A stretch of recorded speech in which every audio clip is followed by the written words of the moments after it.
O Senhor é o meu pastor, nada me faltará. Ele me faz repousar em pastos verdejantes. Muito bom dia. Com essas palavras da Bíblia, nós estamos começando mais um dia. Jamais devemos nos esquecer que temos um Supremo Pastor, que cuida das nossas necessidades, que está ao nosso lado, que é o nosso amigo.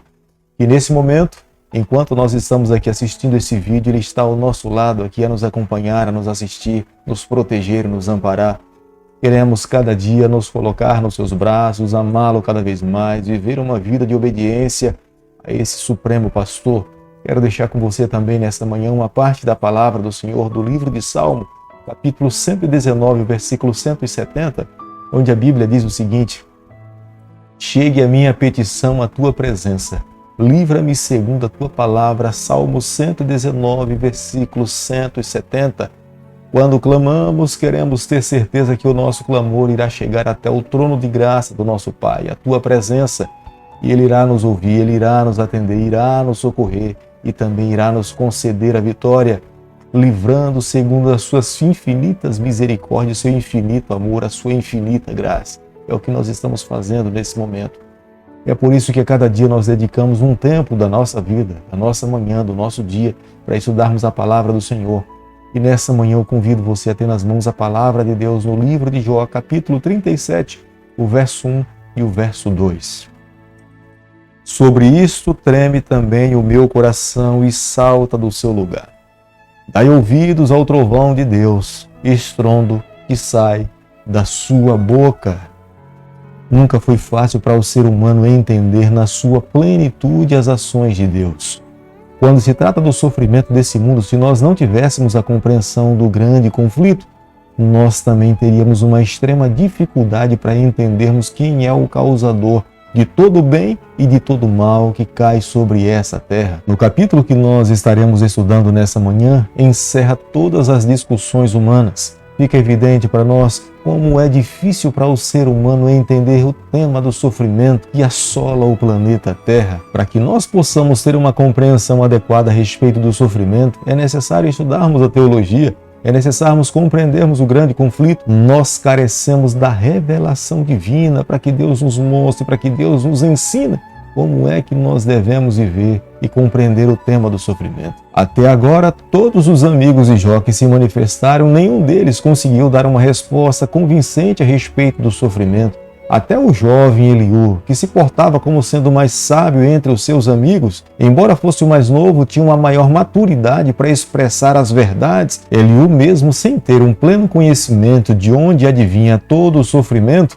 mas ele preparou o caminho para o discurso divino a respeito do sofrimento. Eliú exaltou o nome de Deus, Eliú exaltou a criação, a majestade, a soberania, os atributos divinos. Através das suas palavras, Deus estava a se manifestar de onde de fato advém todo o sofrimento e toda a bênção que é caída sobre essa terra. Muitas vezes nós agimos como os amigos de Jó, nós colocamos palavras na boca do Senhor, nós queremos dizer como é que Deus lida e age com o ser humano.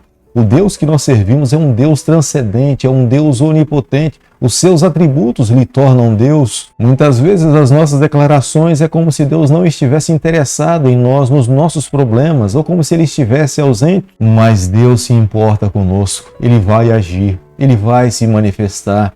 Ele vai encontrar uma forma para se revelar para você que está sofrendo. Deus não vai permitir que nós fechemos os olhos para essa vida sem que nós possamos ter pleno conhecimento de qual é a vontade de Deus para cada um de nós. Mesmo que seja através de um amigo, mesmo que seja através de um conselho, Deus irá se manifestar. A razão pela qual nós estamos passando pelo vale da sombra da morte. Todo ser humano deveria silenciar diante de Deus e esperar nele.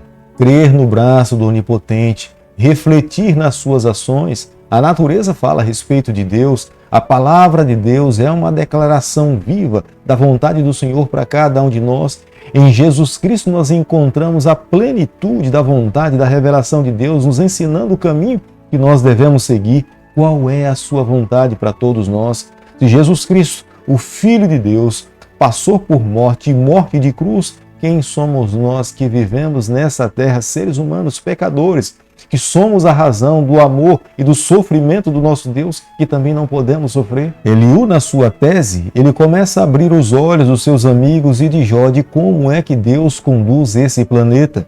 Se Deus tem cuidado dos próprios animais no período do inverno, e no período em que a neve cai nessa terra, eles se escondem e estão alimentados, e eles conseguem sobreviver neste período em que o frio tanto maltrata o ser humano. Como é que Deus não pode intervir, agir na vida daqueles que estão sofrendo nessa terra? As próprias nuvens que estão no céu, elas sustentam uma grande quantidade de água. Se essa água caísse na terra sem que houvesse um controle, ela mataria, ela destruiria um prédio ou uma própria casa ou várias pessoas, seria uma tromba d'água. Mas é esse Deus que administra as nuvens, que faz com que gradativamente, tranquilamente, essas águas possam cair, regar a terra e gerar vida para o ser humano. Todos esses fenômenos da natureza provocam uma admiração na vida de Eliú. Ele consegue observar que há um soberano, que há um Deus grandioso.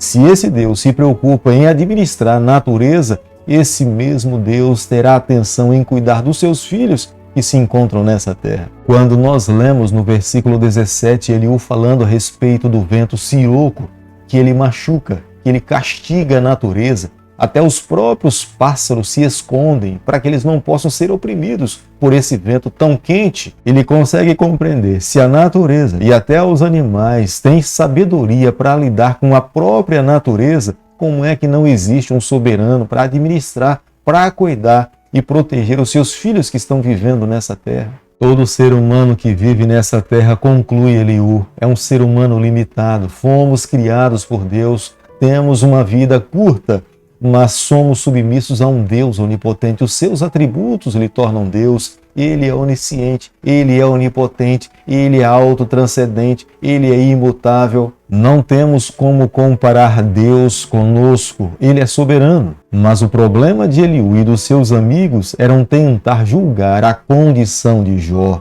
Jó não estava vivendo uma vida em pecado.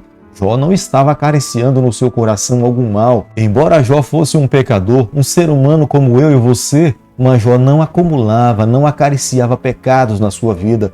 Portanto, o sofrimento que Jó estava passando não era resultado de uma vida pecaminosa, mas era resultado do grande conflito que ele estava inserido e que ele não tinha culpa. Querido amigo, nessa manhã, ao concluirmos o estudo do capítulo 37 do livro de Jó, eu e você, nós precisamos guardar no nosso coração a seguinte verdade. Nós temos um Pai Criador, nós temos um Pai soberano. Ele é o nosso supremo pastor. Ele cuida de nós em toda e qualquer circunstância.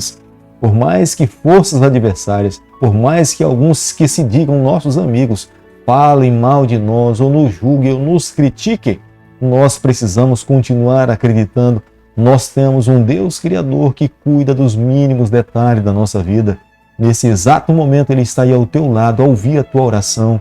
Nesse exato momento Ele está cuidando de você. Neste exato momento Ele está intercedendo em prol da tua vida, buscando abençoar você, tentando lhe tirar de todo o sofrimento que você tem passado. Os amigos de Jó tentaram lhe acusar em todas as acusações e lhe fizeram muito mal, mas eles não conseguiram afetar a vida espiritual de Jó. Jó estava extremamente ligado a Deus, a sua vida com o Senhor estava extremamente solidificada. Jó se levantava pela manhã, oferecia sacrifícios em prol dos seus filhos, da sua própria vida e cria e confiava plenamente no braço do Onipotente. Ser fiel a Deus como Jó era não significa que nós não vamos cometer pecado em nossa vida, não significa que nós nunca iremos errar.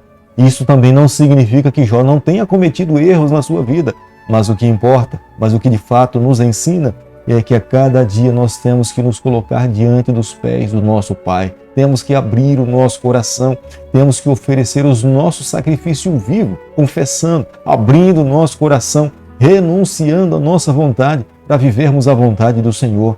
Se nós vivermos dessa forma, tenha certeza de uma coisa: o céu irá se agradar de nós, irá nos entender como sendo justos diante do nosso Deus, e no Senhor receberemos o nosso convite para vivermos com o Senhor por toda a eternidade. Querido Pai, nas Suas mãos, nessa manhã, nós nos colocamos, confessamos as nossas falhas, nós abrimos o nosso coração, nós queremos ser do Senhor por toda a nossa vida. Fica conosco no decorrer desse dia, É o nosso pedido e a nossa oração e o fazemos em nome de Jesus. Que o Senhor te abençoe e te guarde. Que Ele faça resplandecer o seu rosto sobre você. Que Ele tenha misericórdia de você. E sobre você nessa manhã Ele levante seu rosto e conceda a sua paz em nome de Jesus. Amém.